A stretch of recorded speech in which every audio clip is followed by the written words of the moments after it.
Je suis Karine Dubreuil-Sereni, je suis parfumeur-créateur. Je suis née à Grasse et j'ai grandi à Grasse où j'ai appris la parfumerie dans l'école de Roure. Mes deux grands-mères avaient de très beaux jardins. J'avais une grand-mère italienne avec un jardin magnifique et une grand-mère française avec beaucoup plus de plantes provençales. C'est ceci qui m'a constitué mon patrimoine olfactif et qui m'a donné envie de devenir parfumeur.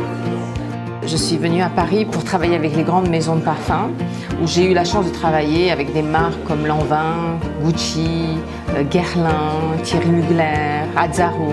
Créer des fragrances pour des marques, c'est avant tout créer avec des gens et c'est cette aventure humaine qui est belle. La création en parfumerie est compliquée parce qu'elle n'est pas très objective, elle est basée beaucoup sur les émotions. Porter un parfum, c'est la touche finale de la préparation esthétique. On rentre dans son intimité, on rentre dans ses émotions olfactives. Le succès d'un parfum est quand on arrive à toucher l'émotionnel de quelqu'un, toucher le point agréable et lui rappeler de bons souvenirs, lui rappeler sa Madeleine de Proust. Le process de création est difficile à exprimer.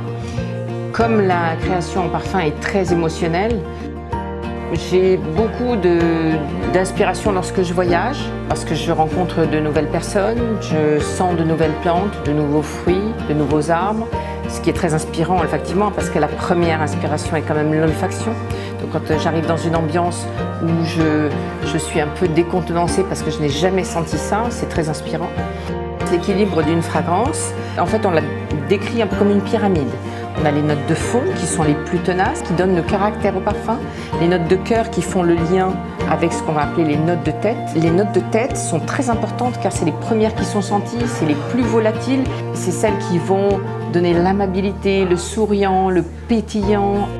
La finalisation d'une fragrance est toujours compliquée. On peut toujours continuer le process de développement ad vitam aeternam. C'est une décision entre le créateur et le client, mais je pense que souvent on le sent, qu'on est arrivé à un équilibre, à une beauté, à l'esthétique que l'on voulait obtenir.